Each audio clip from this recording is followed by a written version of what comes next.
अगर आपसे सवाल पूछा जाए कि फेसबुक को किसने बनाया, तो शायद आप भी मार्क जुकरबर्ग का ही नाम लेंगे। सिर्फ आप ही नहीं, करीब 99% फेसबुक यूजर्स भी यही मानते हैं कि फेसबुक की खोज मार्क जुकरबर्ग ने ही की थी।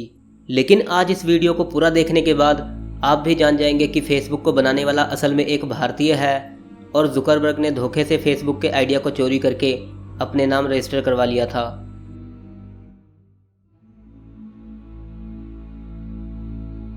दिव्य नरेंद्र हिंदुस्तानियों के लिए ज़्यादा जाना पहचाना नाम तो नहीं है, लेकिन ये बात 100% सच है कि फेसबुक को दिव्य नरेंद्र ने ही बनाया था।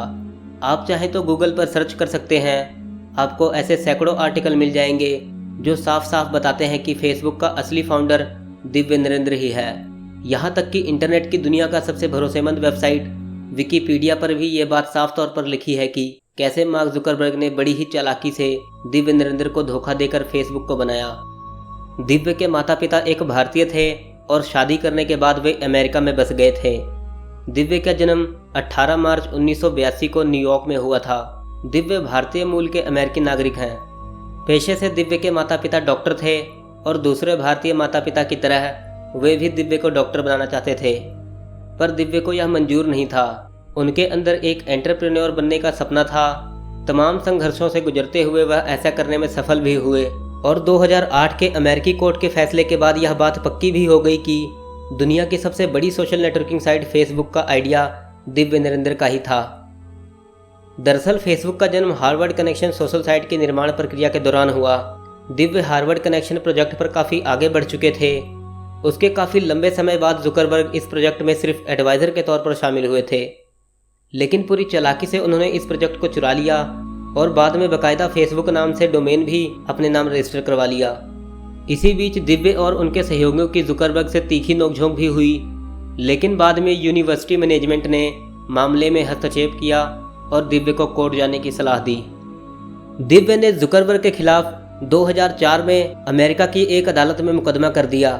फैसला भी दिव्य और उनके दोस्तों के पक्ष में आया। जुकरबर्ग को हर्जाने के तौर पर $650 लाख चुकाने पड़े, लेकिन दिव्य इससे संतुष्ट नहीं हुए। उनका तर्क था कि उस समय फेसबुक के शेयरों की जो बाजार में कीमत थी उसके हिसाब से उन्हें हर्जाना नहीं दिया गया। उनका कहना था कि हर्जाने की राशि फेसबुक की मौजूदा बाजार कीमत के आधार पर तय की जानी चाहिए। हाल ही में गोल्डमैन स्नैच ने फेसबुक की बाजार कीमत $50 बिलियन आंकी थी, इसलिए दिव्य ने 2008 में एक बार फिर मुकदमा दायर किया, लेकिन अमेरिकी कोर्ट ने पिछले फैसले को ही बरकरार रखा। अमेरिकी कोर्ट के फैसले को आईने में देखा जाए तो जो प्रसिद्धि आज मार्क जुकरबर्ग को मिली है उसके सही हकदार फेसबुक के असली फाउंडर दिव्य नरेंद्र थे। इन सब के बावजूद दिव्य ने हार नहीं मानी और उन्होंने इन्वेस्टर कंपनी SumZero बनाई और उसे 2008 में ही लॉन्च किया। तो अंत में जो लोग हमारे असली भारतीय इतिहास को जानते हैं वो बहुत ही आसानी से समझ जाएंगे कि भारतीयों द्वारा किए गए आविष्कारों को चोरी कर अपने नाम से दुनिया में फैलाना अंग्रेजों की पुरानी आदत है। वो बेशक मरकरी बनाना हो, कागज बनाना हो, प्लास्टिक सर्जरी करनी हो या जगदीश चंद्र बसु द्वारा टेलीफोन का निर्माण करना हो या अंत में दिव्य नरेंद्र द्वारा फेसबुक का निर्माण करना हो, सब अंग्रेजों ने भारतीयों से चोरी कर अपने नाम से चिपकाया हुआ है। दोस्तों, इस वीडियो को जितना ज़्यादा हो सके उतना शेयर कीजिए ताकि यह जानकारी हर भारतीय तक पहुंचे, ताकि लोगों को यह पता चले कि फेसबुक को किसी अंग्रेज ने नहीं बल्कि एक भारतीय ने बनाया है।